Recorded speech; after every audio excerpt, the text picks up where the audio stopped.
பிரியமானவர்களே, இயேசு கிறிஸ்துவின் நாமத்தினாலே இந்த நாளிலும் கூட உங்களை நான் வாழ்த்தி ஆசீர்வதிக்கிறேன். இந்த நாளிலும் அநேக கதவுகளை குறித்து வேதத்திலிருந்து பார்த்து கொண்டு வருகிறோம். இன்றைக்கும் எதிரியின் கதவுகள், அதாவது பிசாசுக்கான கதவை நாம் எவ்வாறு திறக்கிறோம், அந்த திறந்த வாசலை மறுபடி எப்படி அடைப்பது என்று சொல்லி வேதாகமத்திலிருந்து நாம் பார்க்கலாம். இன்றைக்கும் 2 வகையான பாவங்கள் உண்டு. ஒன்று, நீங்கள் செய்யும் பாவங்கள், இப்ப இருக்கிற நம்முடைய சொந்த சுபாவத்தினால் நம்முடைய எண்ணங்கள் சிந்தனை செய்த பாவங்கள். 2வது, நம்முடைய முன்னோர்கள் செய்த பாவத்தின் நிமித்தம் பிசாசுக்கு நம்முடைய வாழ்க்கையில் வாசல்கள் திறக்கப்பட்ட அந்த வாசல்களை, திறந்த வாசலை எப்படி அடைப்பது என்று சொல்லி பார்க்கலாம். வேதம் சொல்லுகிறது, ரோமர் 6ஆம் அதிகாரம் 23வது வசனம், பாவத்தின் சம்பளம் மரணம், தேவனுடைய கிருபை வரமோ நம்முடைய கர்த்தராகிய இயேசு கிறிஸ்துவினால் உண்டான நித்திய ஜீவன். பாவம் செய்கிற ஆத்துமா என்ன செய்யுமா? மரணத்துக்குள்ள போகும். அதாவது வியாதி, பலவீனங்கள், போராட்டத்துக்குள் நாம் போய் கொண்டிருக்கிறோம். தேவனாய் கர்த்தரால் நமக்கு கொடுக்கப்பட்ட அந்த கிறிஸ்தேசுவின் மூலமாக தலைமுறை சாபங்கள் கிறிஸ்தேசுவின் மூலம் மட்டும்தான் பல தலைமுறை சாபத்திலிருந்து நாம் விடுதலையாக முடியும். தலைமுறை சாபங்கள் நம்ம பெற்றோர்களிடமிருந்து பெற்ற சாபங்கள் தான். நம் பெற்றோர்கள் பாவத்தின் மூலம் எதிரிக்கு, சாத்தானுக்கு அநேக கதவுகளை திறந்ததின் விளைவாக இப்போது நீங்களும் செய்யும் பாவங்கள் உங்கள் மீது மட்டுமல்ல, உங்கள் தலைமுறைக்கும் சாபத்தையே தருகிறது.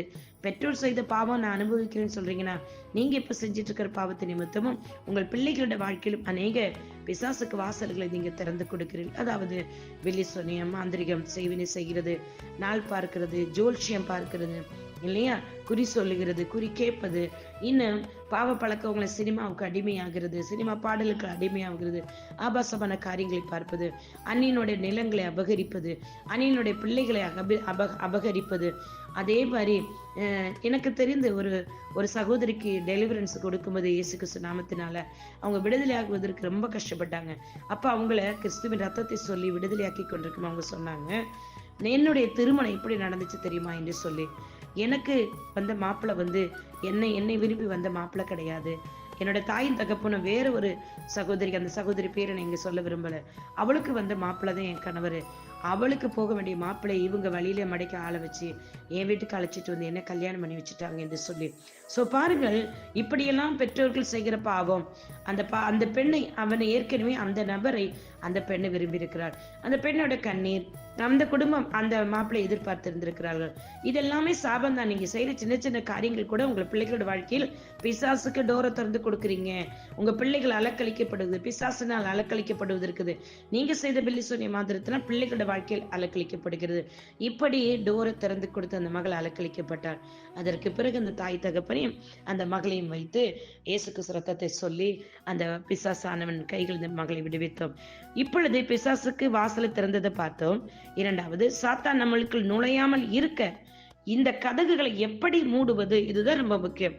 திறந்த கதகுகளை நீங்க மறுபடி எப்படி மூடுவது என்று சொல்லி நாம் பார்க்கலாம். வேதத்திலிருந்து தெளிவாக வேதம், நீங்கள் சங்கீதம் 32 எல்லாருமே வாசித்திருப்பீர்கள் இல்லையா? அருமையான சங்கீதம் அது பிரியமானவர்களே. அது பாவ அறிக்கையும் மன்னிப்பையும் குறித்து எழுதப்பட்ட சங்கீதம்.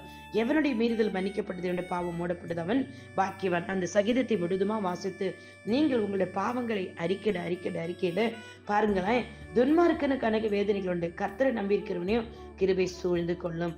அதுல வாயை பத்தி சொல்லுது, கையை பத்தி சொல்லுது, இருதயத்தை பத்தி சொல்லுது, நீங்க செய்த அக்கிரமங்களை பத்தி சொல்லுது. நீதிமான்களோ கர்த்தருக்குள் மகிழ்ந்து களி கூறுங்கள், செம்மையான இருதயம் உள்ளவர்களை நீங்கள் எல்லாரும் ஆனந்த முழக்கப்படுங்கள். இருதயம் செம்மையா இருக்கணுங்க. உங்க இருதயம் திருக்குள்ளது, கேடுள்ளது, சிந்தை எதை நினைக்குதோ, கை கால் எதை செய்ய நினைக்க, அதுக்கெல்லாம் இடம் கொடுத்தீங்க அப்படின்னா ஈஸியா பிசாசு உள்ள வந்துட்டான். அந்த வாசலை இப்ப அடைக்கிறதுக்கு தான் நீங்கள் பாவங்கள் செய்த பாவங்களை அறிக்கையிடுங்க, மனம் திரும்புங்க. அது கிறிஸ்து இயேசுவின் ரத்தத்தினால மட்டும்தான் அந்த மனம் திரும்புதல் உண்டாக முடியும். நீங்கள் வேதத்துல 8ஆம் அதிகாரம், யோவான் 8ஆம் அதிகாரம் 12ஆம் வசனம் பாத்தீங்கன்னா, இனி பாவம் செய்யாது என்று தெளிவா இயேசு கிறிஸ்து சொல்லியிருப்பார்.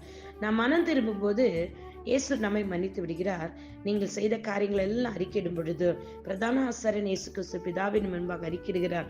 அந்த அறிக்கையிடும் பொழுது கிறிஸ்து இயேசு அவர் சிலுவையில் சிந்தின அவருடைய ரத்தத்தால் நாம் செய்த பாவங்கள் மூலம் திறந்த அனைத்து கதவுகளையும் அவர் அடைத்து விடுகிறாருங்க. நீங்க என்னெல்லாம் பாவத்திற்கு வாசல் திறந்தீங்களோ, நீங்க பாவங்கள் அறிக்கையிடும் பொழுது அவரோட ரத்தம் அந்த வாசலை அடைக்குது. நீங்க செய்த பாவத்தின் மூலம் பிசாசு உள்ள வந்துட்டான். இனி மறுபடியும் உள்ள வராதபடி அவனே நீங்களும் அவருடைய ரத்தத்தை சொல்லி ஜெபிக்கும் பொழுதும் பிசாசின் கைகளிலிருந்து விடுவிக்கப்படுகிறீங்க, கட்டவிழ்க்கப்படுகிறீங்க. பிசாசுடைய வாசல் மறுபடியும் அது உள்ள நுழையாதபடி கிறிஸ்து இயேசுவின் ரத்தம் அந்த கதவை அடைக்கிறது. அதுதான் தெளிவா சொல்றேன். யோவான் 8:11 நீங்க இனி அதிகமான பாவம் ஒன்றும் செய்யாதபடி நீ உங்களை காத்துக்கொள்ளும்படி அந்த வாசல் அடைக்கப்பட்டுருச்சு, கதவை மீண்டும் திறக்க வேண்டாம் என்பதே தேவனாகிய கர்த்தருடைய ரத்தம் நிலைக்கால்களை பூசப்பட்டது போல மறுபடியும் பாவம் செய்வதற்கு வாசல்களை திறந்து கொடுக்காதீங்க. பெற்றோர் செய்த பாவத்தையும் நீங்கள் செய்த பாவத்திற்கும் ரெண்டிற்கும் திறக்கப்பட்ட வாசலை அடைப்பது கிறிஸ்து ரத்தத்தின் மூலம்தான். அவருடைய ரத்தம் உங்கள் பாவங்களை மன்னிக்குது, பாவங்களை கழுகுது, வாசல்களை அடைக்குது. சாத்தான் உள்ள வராதபடி, இருதயத்துக்குள்ள சிந்தனையில எங்கேயும் வரவிடாதபடி அவருடைய ரத்தத்தை பேச பேச வாசல்கள் அடைக்கப்படுது. இன்றைக்கு கர்த்தர் உங்களை ஆசீர்வதிப்பாராக. இயேசுவின் நாமத்தில் பிதாவே. இவர்கள் ஒவ்வொருடைய பாவங்களையும் கர்த்தர் மன்னித்து உடைய ரத்தத்தினால் இன்றைக்கு கழுகி சுத்திகரித்து இந்த திறந்த வாசல்கள் எல்லாம் உடைய ரத்தத்தின் மூலம் அடைக்கப்படட்டும், உடைய வார்த்தையினால் அடைக்கப்படட்டும். கர்த்தர் இன்றைக்கு அநேக குடும்பங்களை விடுதலை கட்டவிழ்த்ததற்காக ஸ்தோத்திரம். இன்னும் விடுதலை ஆகாதவர்களையும் இன்றைக்கு இயேசுவின் நாமத்தினால பொல்லாத ஆவியின் கைகளிலிருந்து கட்டவிழ்க்கிறேன், விடுவிக்கிறேன். ஜனங்கள் விடுதலை ஆகட்டும் இயேசப்பா. விடுவிக்கப்பட்டவர்கள் உடைய ரத்தத்தை தியானித்து அவர்கள் வாயினால் அறிக்கிட்டு உடைய ரத்தத்தை சொல்லி கதவுகள் அடித்துக் கொள்ளட்டும். இயேசுவின் நாமத்தில் பிதாவே. ஆமேன், ஆமேன், ஆமேன். God bless you all. உங்களுடைய சகோதரி வாஞ்சல் ஷீலா ரொசாரியோ. ஆமேன், ஆமேன், ஆமேன்.